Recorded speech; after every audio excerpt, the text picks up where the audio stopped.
It began as an ordinary morning for Ethan Walker. Sharp suit, quick espresso headlines flashing across his phone screen. Boardroom meetings queued up one after another.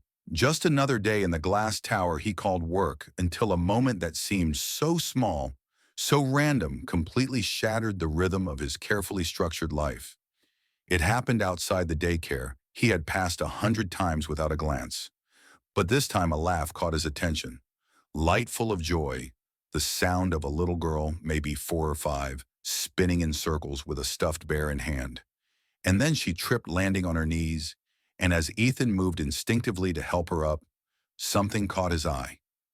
A faint birthmark shaped like a curved crescent on the inside of her elbow. His heart stopped. He had the exact same birthmark. Not similar, not vaguely alike, but identical that moment. Like a thunderbolt split the world into before and after. Because some coincidences aren't coincidences, they are echoes, reminders, whispers from a story you thought had ended but was only waiting to begin again. The child's nanny thanked him, brushed the dust off the girl's knees, and walked away unaware. Ethan's life had just changed forever, and that's where the real story begins. Not with a meeting, not with a merger, but with a question. Who is this little girl, and why does she carry a mark identical to mine? Ethan couldn't shake the image, not during his meetings, not during the endless performance reviews or dinner with investors. It haunted him not in a scary way, but in a way that made everything else feel slightly off, as if the world had tilted 1 degree. And he was the only one who noticed, and this is the moment that defines true change. It doesn't always start with a plan, it starts with a pull, a gut instinct that refuses to let go over the next few days. Ethan became a man possessed not with obsession, but with urgency. He dug through company records, asked HR for a full list of employees named Grace, because he had heard the nanny call the girl's mother Grace. And when the files landed on his desk, he felt a strange tremor in his hands. He wasn't used to this vulnerability. He built tech empires. He didn't stumble through personal mystery, but now he was about to open a folder that could connect him to something more permanent than profit, blood, and legacy. And let's pause here, because what Ethan is experiencing is not unfamiliar. In fact, according to a 2021 report by the Pew Research Center, over 26% of Americans who had children outside of marriage discover parenthood later in life, many through unexpected means, like DNA kits, legal notices, or quiet conversations at family gatherings. And the emotional dissonance is real. A sudden reckoning with the possibility of unacknowledged parenthood can shake the most stable people. And Ethan wasn't just stable. He was structured, so when he opened the file labeled Grace Mayowa and saw the attached photo of her with the child Mia, his chest constricted. It was her, the woman from that single night years ago, the night that he had boxed away into memory, sealed and buried under ambition and busyness. Grace, the lawyer who had interned briefly in his firm and then disappeared, the woman who left without a trace, now stood before him. Not in person, but in records, and her daughter was unmistakably his. He remembered Grace's laughter, her quiet brilliance, her unwillingness to be impressed by status, and now he saw her eyes mirrored in Mia, and the reality began to settle, not softly, but like a truth dropping through silence. He had a daughter. Ethan couldn't think, couldn't focus, couldn't pretend anymore. That the world made sense without answers. He canceled his next meeting, walked out of the building without telling his assistant, and drove toward the legal department of his own company.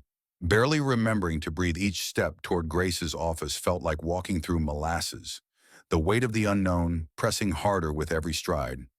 And then there she was, seated at her desk, looking exactly as he remembered, yet entirely different, more composed, more resilient. Her hair tied back in a practical bun, her fingers typing efficiently over legal drafts, as if she weren't holding a secret that could redefine his entire existence. Grace looked up and froze for a moment. There was no panic, just stillness, as if time itself paused to ask if it was ready to continue. Ethan managed to say, "Grace, I need to ask you something, and I want you to be completely honest."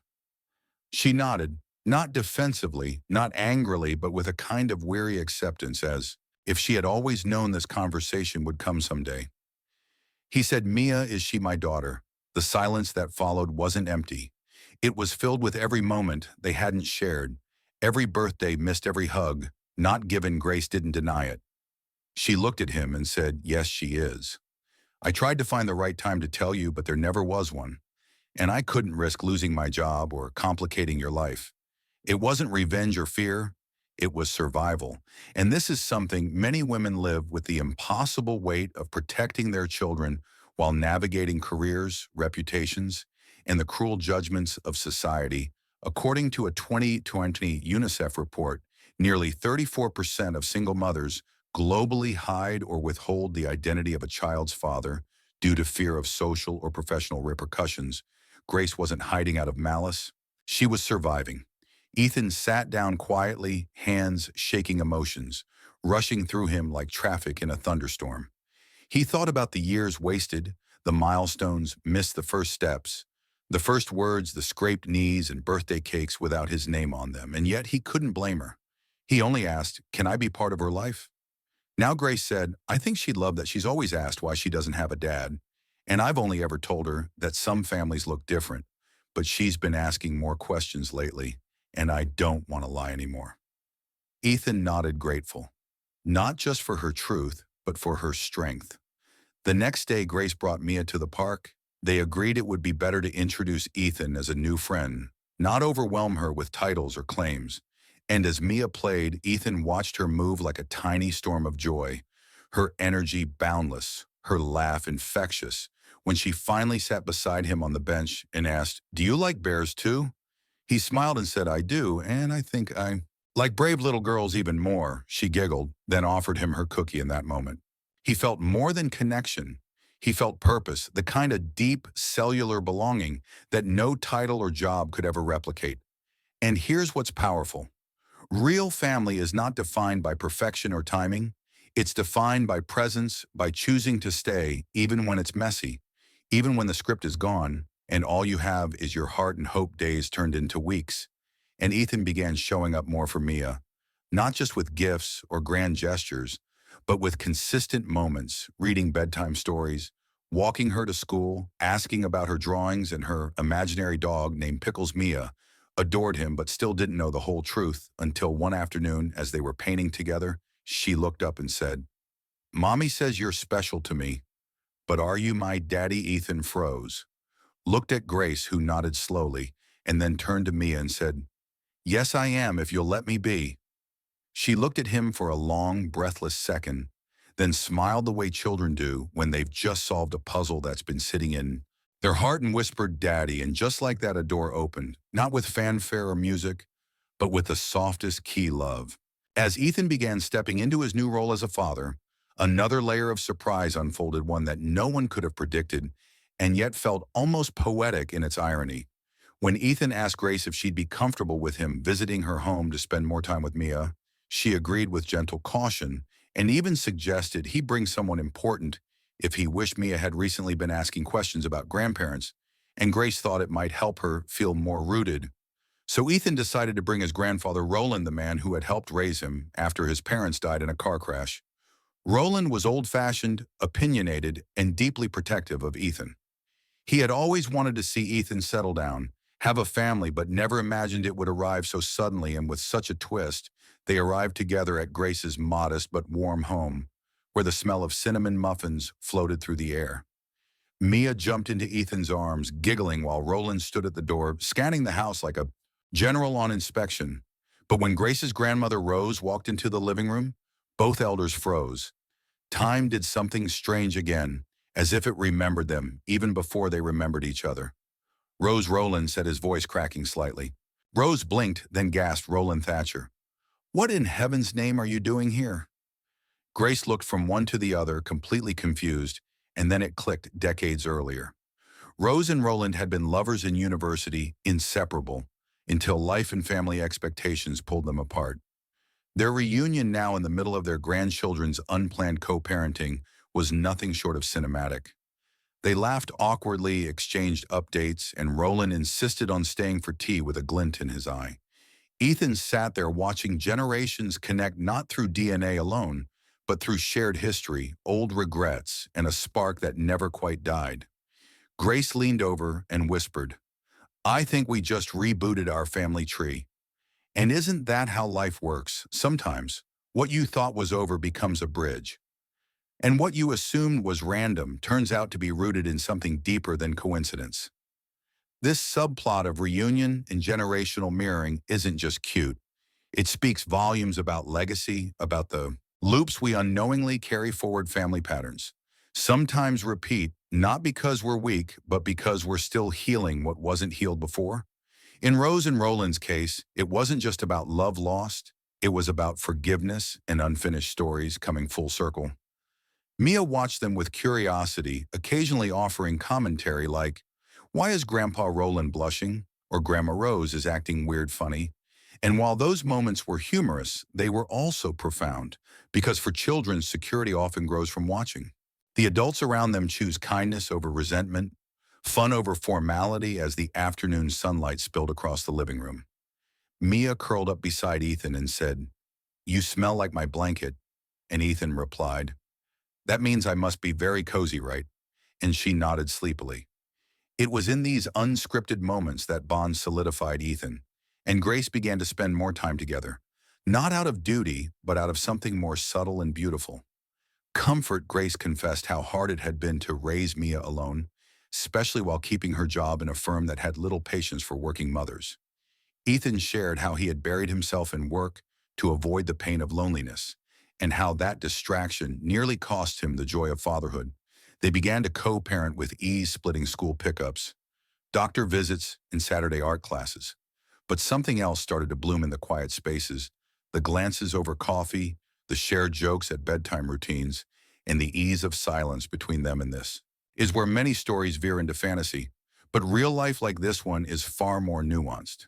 Their connection wasn't about instant romance, it was about rebuilding trust from the rubble of missed time, like assembling furniture without instructions. But discovering each missing screw is actually optional if the structure rests on intention, not perfection.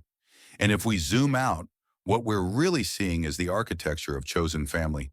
And that matters because blood may start a story, but choice writes the chapters that follow. By now, the rhythm of life for Ethan, Grace, and Mia had settled into something that resembled harmony, not a perfect symphony, but a melody of ordinary miracles. Bedtime stories where Mia insisted on three different voices for her characters, breakfast pancakes shaped like stars, and Sunday afternoons at the park where laughter carried across the playground like a lullaby. They had become a family not by declaration, but by repetition. And that's often how love roots itself. Not in grand moments, but in the daily quiet ones. But underneath the growing closeness, questions still lingered. Ethan couldn't help but wonder whether Grace saw him as more than a co-parent, whether their spark could evolve into something enduring. And Grace, for her part, was wrestling with her own fears. Fear of letting someone else and fear of hope that could disappoint, fear of rewriting the story she had grown used to, one where she was both mother and father, protector and provider. She had survived so long on her own strength that relying on someone else now felt unnatural yet comforting at the same time. And this tension is real in many single-parent families, especially when someone new enters. The picture statistics show that more than 60% of single parents feel guilt or hesitation about starting new romantic relationships because of the potential impact on their children. The heart wants connection, but the mind fears disruption. Grace wanted to protect Mia from disappointment, yet couldn't deny how Mia thrived with Ethan around her laughter. Deeper her tantrums, shorter, her sleep more peaceful, as if the presence of a father figure didn't just complete the picture, it gave it new colors. One evening after dinner, while Mia played in the other room, Grace and Ethan sat on the couch sipping tea. A silence settled, not awkward, but thick with the weight of unspoken things. Ethan finally said, "I know we've never labeled what we are, but I think about you a lot, not just as Mia's mom, but as you." And Grace replied softly, "I think about you too, but it's scary to want something again when you finally learn to live without it." Ethan reached for her hand and said, "Maybe we don't have to figure it all out. Maybe we just keep showing up for each other and let that be enough for now." And that's the thing. Real love isn't always loud. Sometimes it's steady, patient, and willing to wait for readiness instead of demanding commitment. And Grace appreciated that more than he could know, they didn't become a couple. Overnight, there were still long conversations, careful adjustments, and nights of doubt, but they moved forward anyway, guided not by certainty but by choice over time. Their bond deepened not just through affection, but through vulnerability. Grace introduced Ethan to the private parts of her world, her fears, her journals, her dreams, and Ethan in return let go of the persona of the untouchable CEO and shared the stories of his grief, his failures, his insecurities. Mia watched all of this unfold with the innocence only children possess, and one night before bed she said to Ethan, "If you marry mommy, can I be your flower princess?" And though they hadn't talked about marriage yet, that moment planted a seed. Later that week, Grace found a tiny box under her pillow. Inside was a crayon drawing of the three of them, with the words, "Our family is a team." Ethan had drawn it poorly but lovingly, and that message became their compass, no matter what life threw at them. They were a team, and as a team, they made new memories together.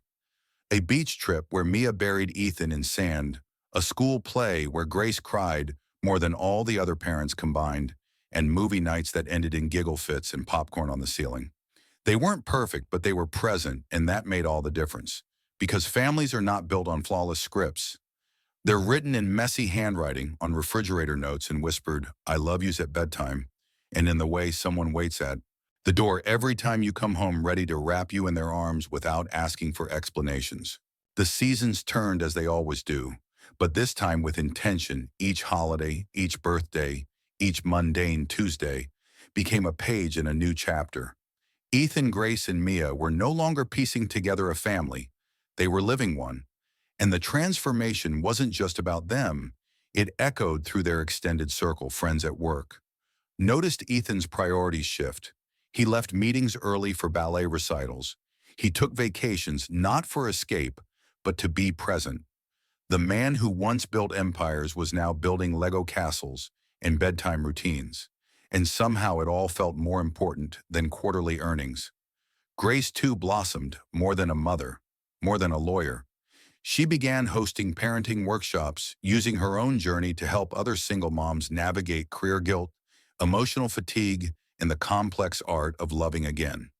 She told her story not as a victim, but as a victor, someone who had once been afraid to need, but now realized that needing is not weakness, it's humanity. One day, Mia ran home from school with her face glowing. She held out a flyer and said, "I want to invite everyone to our family wedding." Confused, Ethan and Grace looked at each other and then saw the flyer, a crayon drawing of them under a rainbow with Mia in the middle, holding flowers she had written. Because in that one sentence was all the truth. The ceremony was filled with music, stories, and vows, not just between Ethan and Grace, but between them and Mia, a promise to love her, to listen to her, to never let her question whether she was wanted or worthy. And when Ethan bent down and asked Mia, "Will you be my daughter forever?" she whispered, "I already am, Daddy." And there it was, full circle, from a chance encounter on a sidewalk to a family formed by choice. Not just biology, but commitment, intention, and the radical belief that love is always worth fighting for. And here's the lesson that stays long after the story ends. Families don't have to look like the ones in commercials. They can start in the middle, after mistakes, after missed years, after fear. What matters most is showing up today, choosing each other again and again, without guarantees, just love. Ethan, Grace, and Mia weren't perfect, but they were real, and that realness is what made them strong. They taught us that a birthmark can lead to a destiny, a question can birth a lifetime, and a child's drawing can redefine forever.